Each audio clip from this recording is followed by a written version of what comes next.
Hello, you're listening to Ready, Set, Go Real Estate Investing Podcast, presented by Brandon Elliott. This show will be going over all aspects of real estate investing and is intended to educate, motivate, and prepare you to take action on your first or next real estate investment. For more information, please visit BrandonElliottInvestments.com. Thank you for listening and enjoy.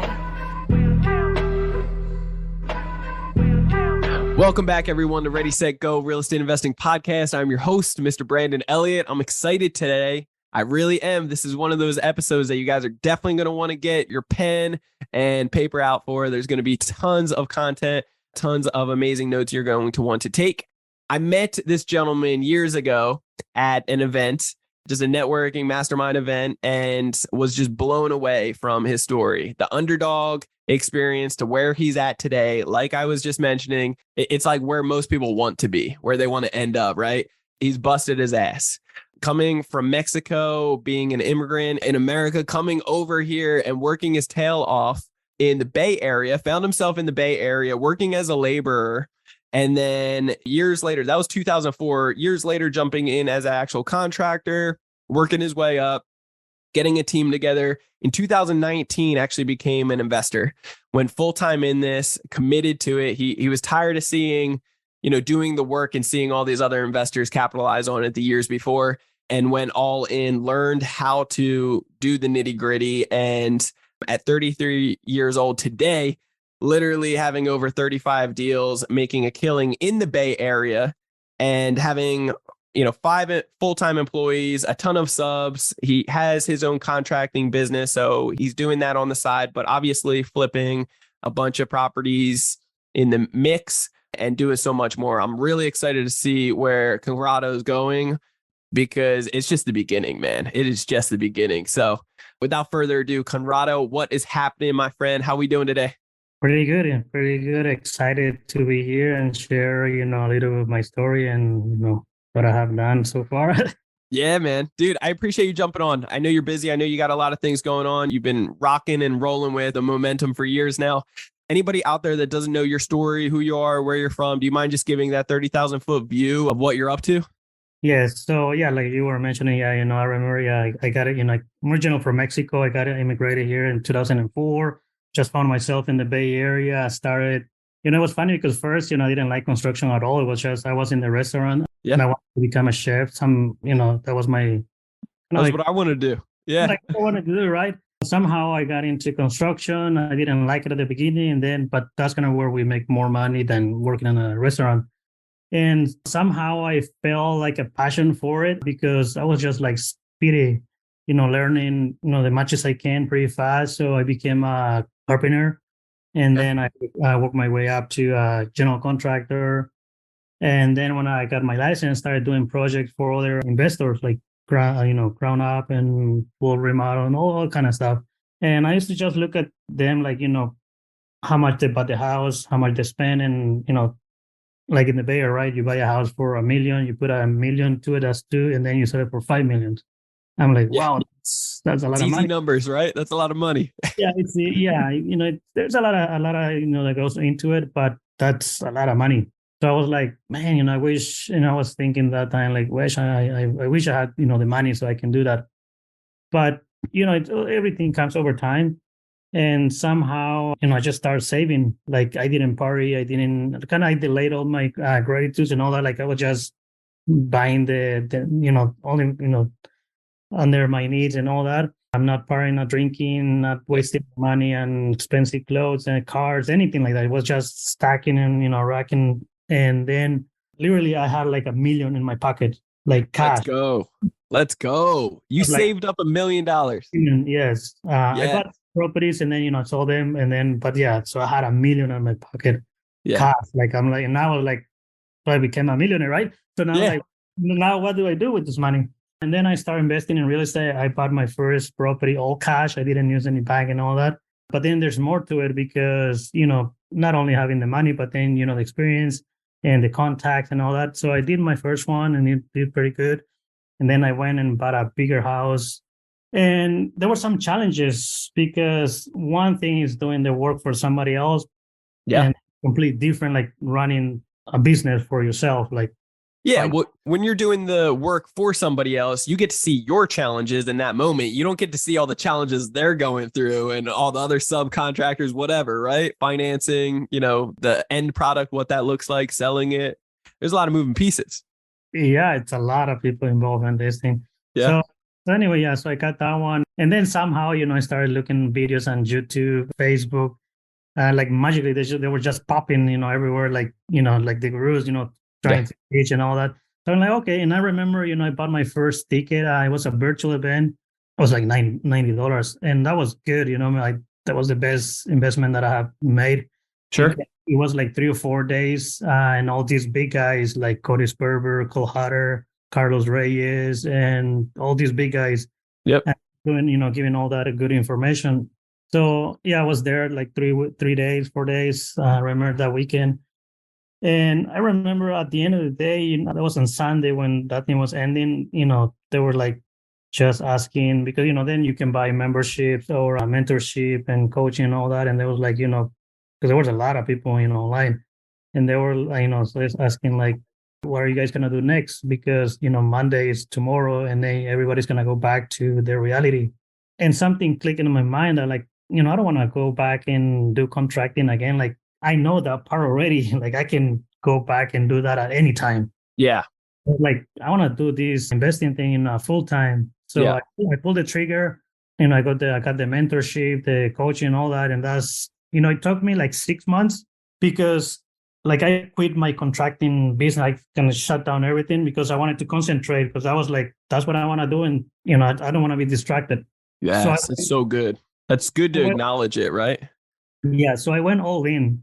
Like, there's a quote that reminds me, Carlos Reyes would say that, like, you have to, if you want to do this, you have to go all in. You have to burn your ships. Yep. Because you're going to put you against the wall, right? Yeah. You don't have any other option. What are you going to do? Like, yeah, you got to do something. Yeah. Or you die.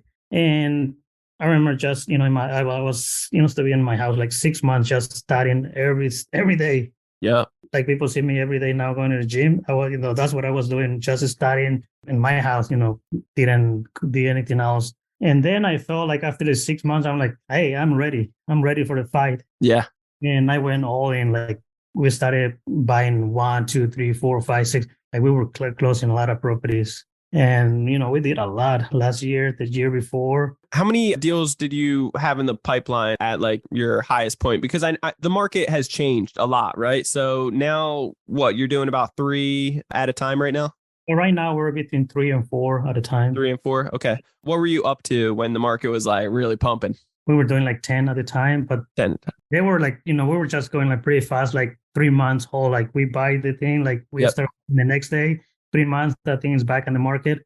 Yep. It was fun, Yeah. Yeah, man. We had projects that same thing, 90-day turnaround where we're doing a complete remodel, adding a bathroom, whatever it may be, making it sexy. And then, huge payouts. And it was crazy. I think like $475,000 net on one deal. That was right across the house, like right across the street from me. And it's just when the market's going well and you're riding that wave, it's fun.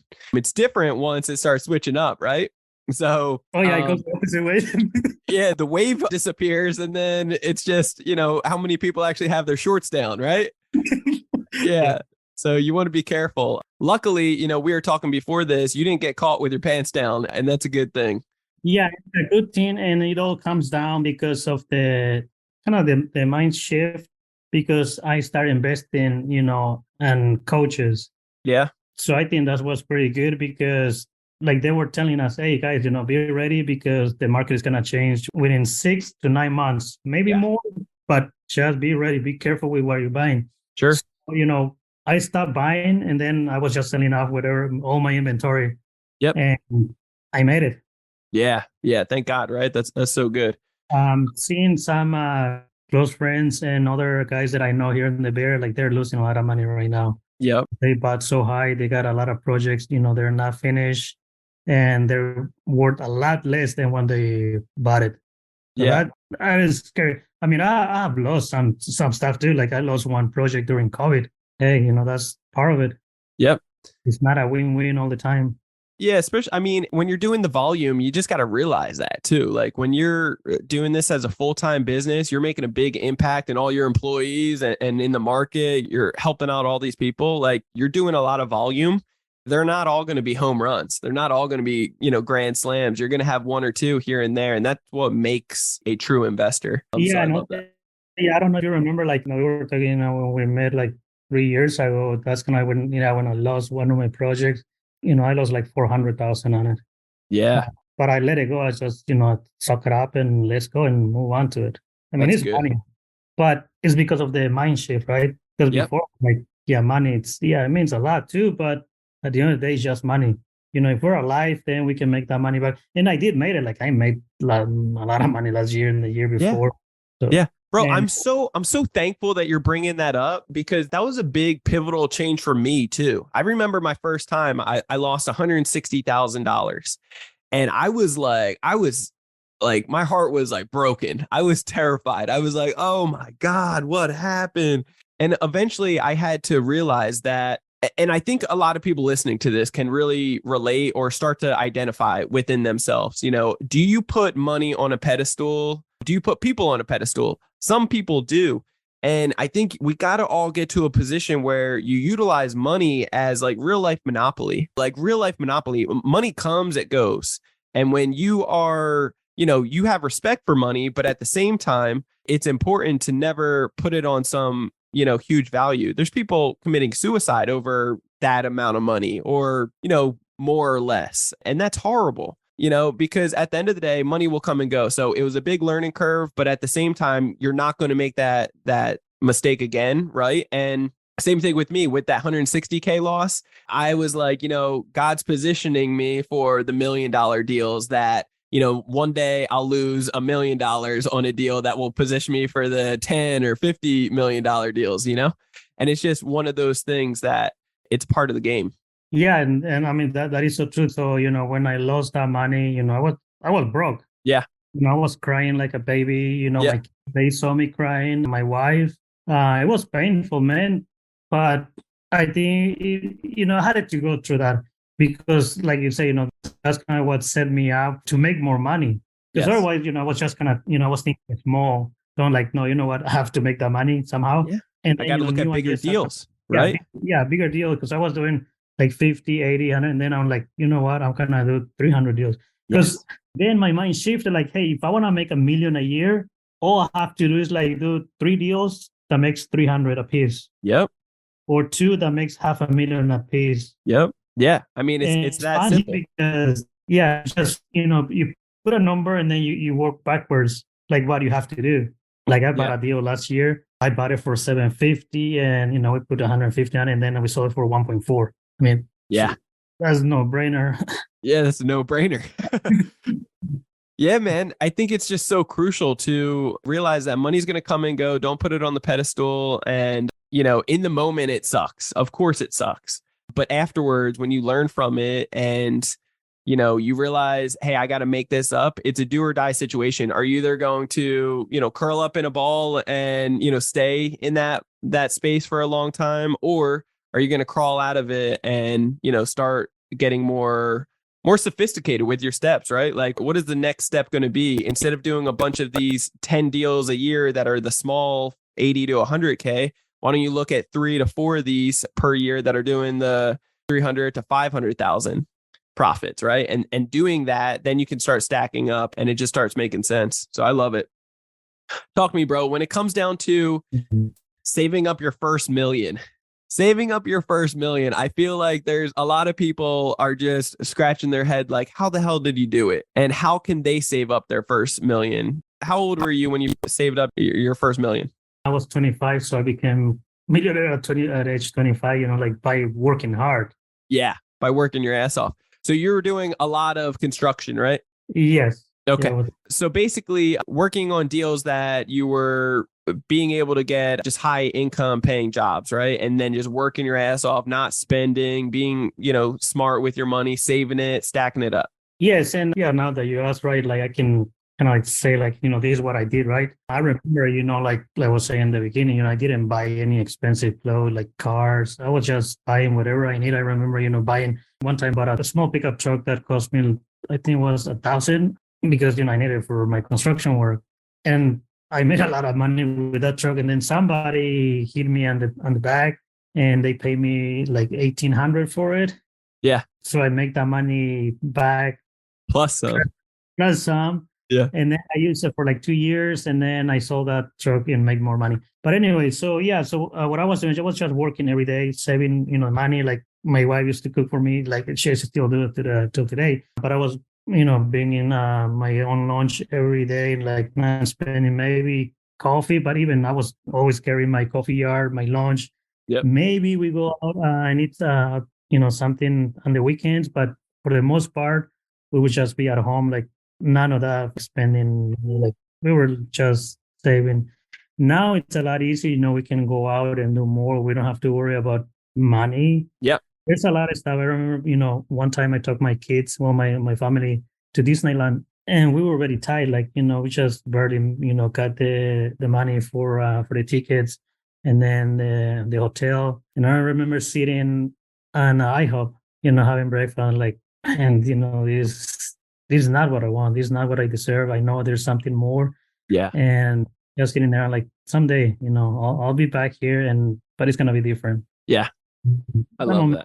At that moment, I've come the same, I was in Vegas just with very little money in my pocket and just looking at the Bellagio with the water fountain and all that. I'm like, I'm going to stay in that hotel one day because I was broke time. And then, we were in Vegas all the time and it's fun, and it's interesting when you go back and see like, how far you have come through. And like now, we got enough money to buy whatever we kind of want. There's a limit, like, we always need money, right? Yeah. But it's totally like I can look back 4 years and it's totally different. Yeah, it's a lot more doable. The small things in life that you second guessed before getting, now it's not so much of a second guess anymore, which is good. Yeah, because when you're like, when you don't have the money, just go and so you check, how much thing costs, like what can I wear and all that. And now you just go and pick stuff that you like. Yeah. If it's gonna make me happy right now and it aligns with me, then let's do it. Bro, talk to me about your deals. Overall, you've done 35 at this point over the last few years. Talk to me about lead generation. How are you getting these deals? So most of my deals, I get them from MLS. Like I haven't really spent much. I've done some off market and direct mail cold calling. Yeah.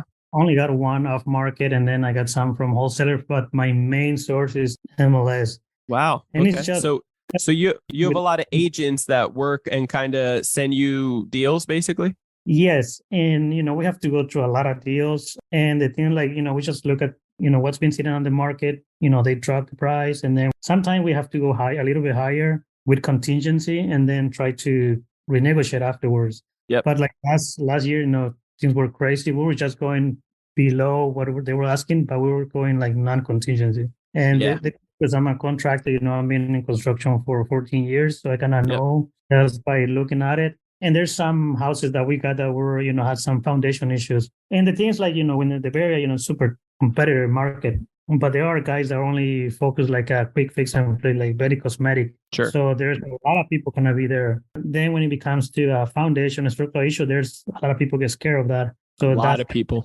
Yeah, where we have like even new development, right? So the higher you move, the less competition, you're going to have. Yeah, so you basically find that competitive edge that you can stick in and not compete with all these other people that are just looking for the carpet and paint, switch around. You're going through the stuff that might have fire damage or might have a foundation issues that, hey, I can knock down some walls, I can rebuild this, I can, put a new face to it, and less competition on the deal.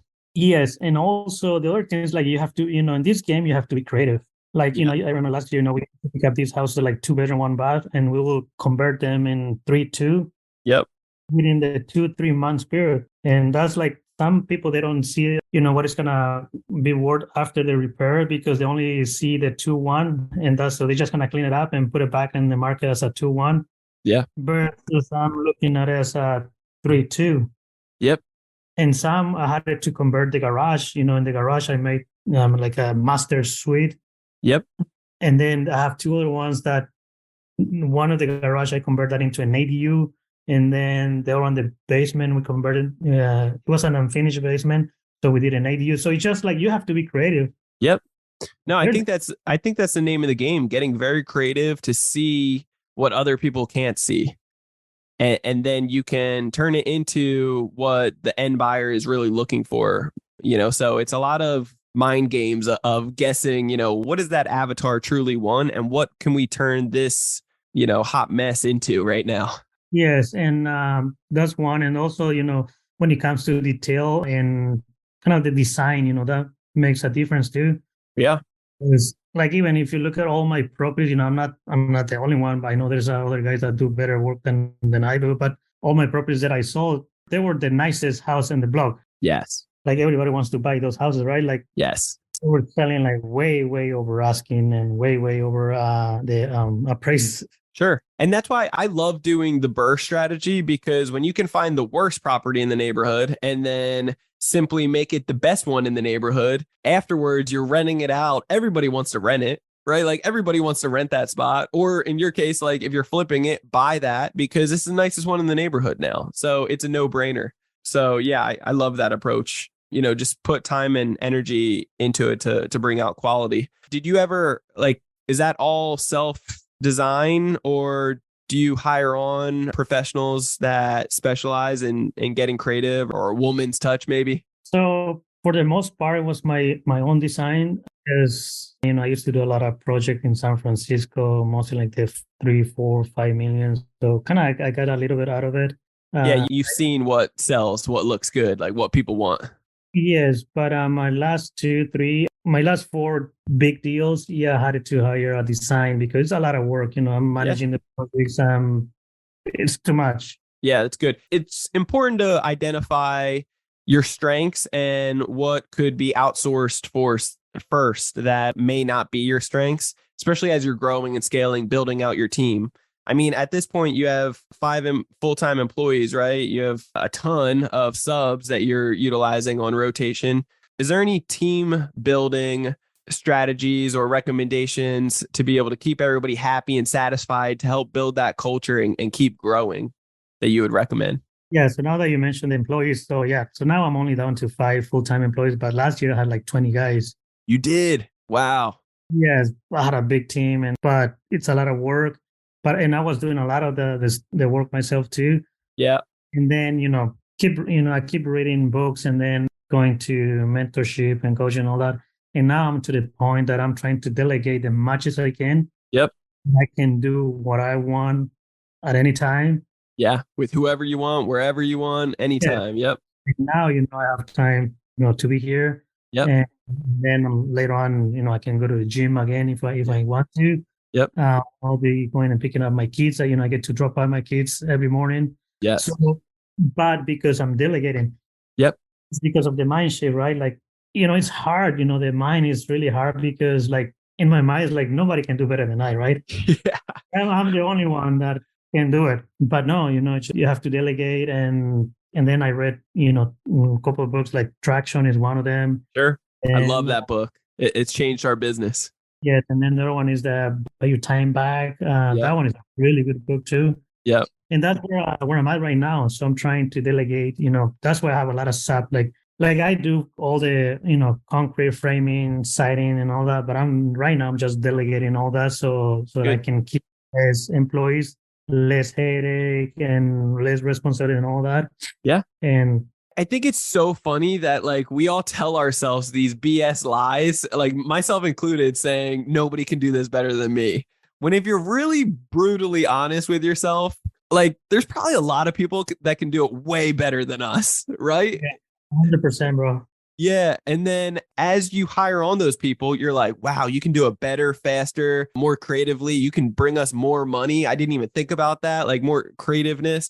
And then you start hiring on more of those people, then you got the A team around you and you're like, holy cow, you just start seeing the goals and so much getting done while you start having your time back, the freedom. to be able to be more with family, more present, more giving and serving. And yeah, man, it's just so powerful. So I love that. Bro, talk to me for a second about funding. How are you funding these deals? I know that originally you saved up quite a penny to start off with, $1 million, but dude, living in the Bay Area, that stuff doesn't go far, right? I know, being in California and San Diego myself, that's one property, maybe. You still got the rehab cost. So how are you doing it? Yeah, so I'm using a lot of hard money now, Yep. and then private money. Cool. And as I do more projects, it become a lot easier to raise capital because, like there's a track record. Yep. People start throwing money at you once you have a strong track record and you're showing people what you're doing. And it's always a sexy product. People are like, holy cow, I need to invest with this guy. Yeah. And, like I say, it's hard. Yeah, it's hard when you start up because nobody knows who you are and what you do. But Sure. And that's why it's kind of very important, like, post some stuff on social media because that's, it's helped me a lot of, cut deals and money and all that kind of stuff. Yep. Like I say, yeah, it become easier because there's like a record that like, hey, this is what I've done. And there's record, like I'm not just a show. Sure. And there's a lot of people that come to me now and like, hey, I got money. Like, I'm not asking for money. They're like, hey, like I got money. My money. Yeah. You look like the guy to put it with. What can you do with my money? But also becomes, like, you have to be honest all the time. Yeah. Transparent. Transparent, that's number one, because, when people trust you, that's the most important thing. Like money, like you say, money comes and goes. Money comes and goes, but when you're being a steward of somebody else's money, they're putting their life savings on you. They're putting their full-time bet on you. And it's important. It is important to be a good steward of that. So anybody listening out there, like if it's your first time raising money or you've never done it before and you're thinking about it, be cautious. Be really cautious. Be extra conservative. Have backup plans. Be right with those people because especially in the market that we're in right now, like be extra conservative. Like Conrado and myself, we weren't raising money in the beginning, but as you start getting a track record and you start performing, people start coming to you with money. And that's okay. And it's good. All investors should consider OPM, other people's money or credit, or have backup plans. But yeah, just be mindful that the teacher or the mailman, they're putting their life savings, their retirement plan in your hands and praying that, you're going to be a good steward of it to bring it back. So don't treat that lightly. Yeah, that is powerful. Yeah, and that's why at the beginning I wasn't really raising capital because I was scared of even scared of my own damn money. Yeah. But losing my own money is okay, but losing some of the money, that's more scary to me. Yeah, it's terrifying. And I remember, like my first hard money that I got, it was like 12% and then 3 points and then all kind of fees that they charge you, right? And only for 6 months. Woo! Yeah, you have to start up somewhere. Yeah, you got to start somewhere there. Yeah. And then as you do more deal, it becomes easier, then you can, more leverage. And now, there's more other companies contacting me all the time, especially now because, there's not a lot of deals. Yeah. Everybody wants to lend to a good bet now and you're a good bet. So, yeah. That is because of the track record once again, because, they always call me and I'm like, hey, where did you get my number? Oh, yeah, because we saw that you did the house, Yeah. Yeah, they can see the public records. They can tell that you perform, that you're buying a bunch of properties, you're flipping them. So, yeah, you need money. We're the guys. Yeah, that's awesome. So agent and wholesaler, that's something they're calling me because they just keep trading me now. Like, hey, who's this guy? Let's get his phone number. Yeah, that's so funny. So with private money lenders, what are you paying those guys currently? Between 8 and 10. Yeah, cool. And then, okay, so you're getting deals off the MLS. That's how you're getting your leads. You are funding it with hard money lending as well as private money lending. You got an amazing team in place.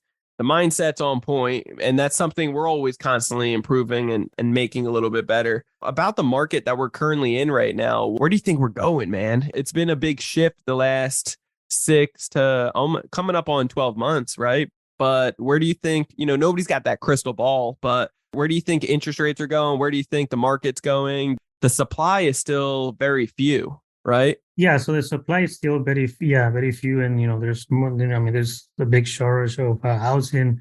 So in Yeah. the Bay Area, prices hasn't really dropped a lot like what people think, because people think like, oh yeah, the market is going down and property is now worth a lot less than 6 months ago. But the reality is not true, because that's what I think. So Yeah. what was happening? People were overpaying for the property, Yes. even Yes. like the appraised value was, let's say, a house, a million. And people were like, oh, no, I'm going to give you 1.3 because I want the house. Yeah. So, but in reality, it's only worth a million or even 900. I So couldn't now, agree more. We had people that were offering $210,000 or $240,000 over the asking price, that we were already going, like that was what it should have appraised at. It's crazy. yeah, because some of my property, we got offers and the appraised value didn't, it always came short. Yes, but they would waive those contingencies, right? The appraisal. Agency, and yeah, because they went like no appraised value. And then Yeah. like, it was a quick, because even the bank, they were lending money like, Yeah, they didn't care. Yeah. I Yeah. mean, they were like 2.5, 3. So, but I think it's good, that what we're seeing right now, because at least it's like a break. So Yeah, now, it's getting more realistic, right? It's not the above and beyond overprice anymore. It's getting down to, okay, let's really look at the damn appraisals now. Let's not get crazy with over and above. yes, and then there's deals all the time. It's just it's gonna take time. So right now, if we look like November was like not like it was a ghost down. Yeah, there was November, December as well. Yeah, down here. now 3 or 4 months later, now people are coming to reality that They are. it is what it is right now. Property are not selling way over asking. You're not getting multiple offers, and interest rates are whatever they are right now. With 6, 7. People think that's a lot because they compare 7 to 2.5 or 3.5. Yeah, But if we look like 2008, 2009, interest rates were a lot higher than what they are right now. sure. Oh, yeah. Even credit cards, they're a lot more than that. Yeah. Yeah. Cards, but people don't look at that, right? Just like, people need to buy a house, Yeah. that kind of investment. But, and then, real estate, it always goes up and down, up and down. And investing in, whatever we're doing, right, is just a game. Yes. You have to learn how to play it. Otherwise, you kind of get screwed. Because like flipping, it comes and go, right? Like the last 3 years was a flipping time. Yes. Now we have to pivot. We have to do Yes. something else. We have to be, maybe now is the time to do creative. Like in the last 2, 3 years was hard to get creative deals. Creative. Yeah. Creative financing. Now Yeah. it's a lot easier. Yeah, now it's a lot easier.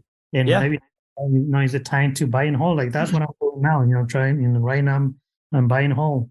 Yeah, that's good. Yeah, I couldn't agree more. It depends on your market. Obviously, there's still availability. There's still deals to be able to flip right now. However, I personally really recommend against flipping right now. I think it is a buy and hold market. I think there's plenty more opportunities and conversations on the table to be able to talk about creative financing because the interest rates are higher.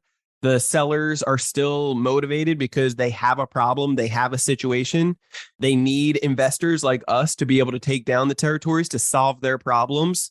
And there's more investors and people just sitting on the sidelines because they're scared. They're waiting for the ultimate crash. I don't know if that's necessarily going to happen, guys. So it's important to really just position yourself properly, identify exactly where you're at today in the market, kind of anticipate and expect where do we think we're going to head in the next 6, 8, 12 months, right? And so forth. And then how do we, really adjust to the current market? How do we adjust to that to stay ahead of the game and play the game for exactly what it is? It's a game. This is real life Monopoly, guys. So when you treat it that way, money comes and goes, be smart with it, respect it, and just understand where we're at and, whatever can be done to keep bread on the table, keep employing the people that you got going on and keep growing and scaling your business. That's what it's about. So I'm excited for you, dude. Conrado, what would you say for somebody that is sitting on the sidelines right now? Yeah, I kind of touch a little on it. Say like somebody that is new and want to start flipping right now probably is not the best time to do that because there's a lot of pieces, in the puzzle. Yes. But for us that we're experienced, like I'm in the process that I might be buying a house this week Nice. to flip, but I'm buying it like a 50% of what is worth. Yeah. So it happens. I'll do it. If not, then I'm not gonna lose sleep over that. But somebody who is on the sideline, they really have to make up their mind, what they want to do and look at the long term, because sometimes we focus on like what we need right now, but because we always gonna need money, right? And sometimes because that's gonna people, we always start doing something different because there's a need. Yeah. Like whether you want to quit your job or you want to make more money. Yeah. Or where you're right now is not enough, right? So there's always a reason. So, but the things, that you have to make up your mind, like, what do you want to do? I mean, real estate, it's a big, there's different ways you can make money in real estate. So many. Yeah. Right. Like, but you have to make, like, if you want to start wholesaling, flipping, bird. Yep. Yeah. I mean, there's 30 plus ways to make money in real estate. Do a little bit of education on each one, figure out what you gravitate towards and rock and roll with it, take action. Yes. But somebody who is new, is on this, on the sideline and still deciding what to do. It's just like, you have to decide what you want to do. Is it focus on one thing, buy a course, a book, whatever, read it, get good at it for the next 3, 5 months, 6 months, whatever it takes. Yep. Get good at it and then go and do it. It's good. Yeah. I've seen a lot of new people, they're jumping back and forth like, oh, today I want to do flips. Oh, no, tomorrow I want to do Airbnb. Oh, no, tomorrow I want to buy multifamily. Oh, no, tomorrow I want to do something else. Oh, no, tomorrow I want to do crypto. And then at the end of the day, they do nothing. Yeah. And you know why I think that is? I think it's because how they first got there was by scrolling on social media. And then they see the guru online saying like, hey, this is the strategy. This is what you want to do. This is it. And it's like, it may be it for them and it could work. It can be great. But whatever you're focusing on right now, you could be 3 feet from gold. You could be right there. You just got to finish what you started. Until you're 2 years in and you got nothing, then, and you gave it your absolute all, then I'll give you the pat on the back saying, hey, jump ship and start something else, but until then, I don't give any permission to jump ship when you're 3 feet from gold. Be very intentional with like what you're beginning to start with, and it's not going to be all sunshine and rainbows every single day. It's tough. But that's what success looks like at the end of the day. Like going to the gym is not exciting at 5 o'clock in the morning, or doing the reps in the middle and having your trainer yell at you to come on, you got more. And you're like, shit, but the feeling afterwards is success. Like it feels good knowing that you gave it your all. So it's the same exact concept. The road to get there isn't always sunshine and rainbows, but it will feel good at the end of the day. So just keep that in mind, guys. Yeah. And then, to do something different, we all have to leave our comfort zone. And then it's just like what I was saying at the beginning, right? You have to burn your ships, because otherwise, you're going to have a plan A, B, and C. Like, oh, if that thing doesn't work, then I'm going to do this, and that. Yeah. No, open something like, and just tell yourself like, hey, that's what I'm going to do, no matter what, no matter, how long it takes. Yes. It took maybe say a year to get ball rolling, had some experience, right? But some guys, they take 2 years. Some guys take 4 years, 3 years. It doesn't matter how long it takes you. But on the other side, it's a lot better. Yeah, when you burn down the ships, like you're saying, when you don't have a backup plan, an A, B, C, D type of thing, then it's one of those situations that you're not going to give up. You're going to give it your all because you know that you can see success at this. Other people are doing it. Why can't you? When you have a backup plan, you're not going to give it your all. And that's the sad truth behind it. So I love this, man. I'm super excited for you. I'm very blessed to have you on today, and you inspire me each and every day. I love seeing your posts and everything that you got going on. Like, what does the future look like for you? I know that you said you want to get more into some buy and holds this year, as well as multifamily in the near future. What else you got going on? Well, right now it's more because I'm like, I'm all in real estate. So yeah, buy and hold, and then eventually, do multifamily syndication, all that kind of stuff. But my main focus right now is, I want to start ground up, new construction. Yeah. Nice. I love that, bro. Whether it's here in the Bay Area or I might have to go out of state. And it's just like I say, real estate, there's many ways we can make money, right? Like I was invited last night for an investor meetup here locally, and I didn't know this. I mean, and I don't know exactly, but there's something that they just say yesterday that, how it is easy right now to build ADUs, because if you want to get a permit for a brand new construction, it takes like almost 2 years, year and a half to 2 years to get a permit. I'm like 2.5 years into one of mine. It's crazy. 2.5 years. To build an ADU is only like 4 months. Like that's what it took me, 4 months. But now they're saying that they can expedite to 2 months because of the shore housing. Wow. And they were only allowing 1 ADU per parcel. Now they're allowing 2. Plus, if there's a basement, then you can do more. So like you can do like 3 or 4 ADUs on the same parcel. Yeah. And what the guy was saying, like how you can TIC condos. Yeah. So now I think, there's somebody doing it. Like, I don't know this exactly, but somebody's doing it right now. They're TIC-ing ADUs. And turn them into what? So like, let's say you have a duplex and then you build an ADU. So now you have 3 units. Sure. So now you can kind of sell each unit individual. Yeah. But there will be like a condo, like. Yeah. Convert it into just their own single families. Yeah. Yes. I love it. But hey, you can make more money that way too. Oh yeah, it's incredible. I love that. Well, yeah. I'm looking forward to that too. Yeah, and see if that's something that we can do. I think that's gonna be a game changer right now in the Bay Area, because everything is so expensive. But if we do 2 or 3 ADUs in the same lot, parcel, yep, yeah, and then stretch it. I mean, you're stretching the dollar. That's what it turns into. You're just making it go even further, which is great. So, well, I love it, bro. I appreciate you so much for jumping on today. How can the listeners get a hold of you? So I'm on Facebook, Conrado Bautista, and also on Instagram and TikTok. Yeah, cool. I'm sitting on top of my car now, jumping, all that kind of stuff. Yeah, do some crazy stuff. I love it, bro. That's awesome. And you just gave an hour of your time, and it was tremendously valuable. I got a whole boatload of notes right here for myself. I know the listeners do too. What could we do, the listeners or myself, be able to do to give back to you? I mean, what they can do is just follow me, so they can, follow up on Instagram or Facebook and to see, my projects. And if somebody's local, then, we can always meet up in person, or we can even get on the phone and, whatever I can do, like, it's my best interest to help others. Yeah. To get out of the comfort zone and do something, whatever it is, right? They just need a vehicle, whether it's real estate, contracting, or whatever, whatever it is, they can always, be available to help. I love that. I appreciate it, man. Guys, Conrado's heart is just like the biggest giver ever. So I encourage you guys to reach out to him, show him some love, and follow him as well. He's got a lot of amazing projects that you're going to want to see and follow along the way. It's pretty damn amazing. So make sure you give him some love, show him some love, and follow his journey.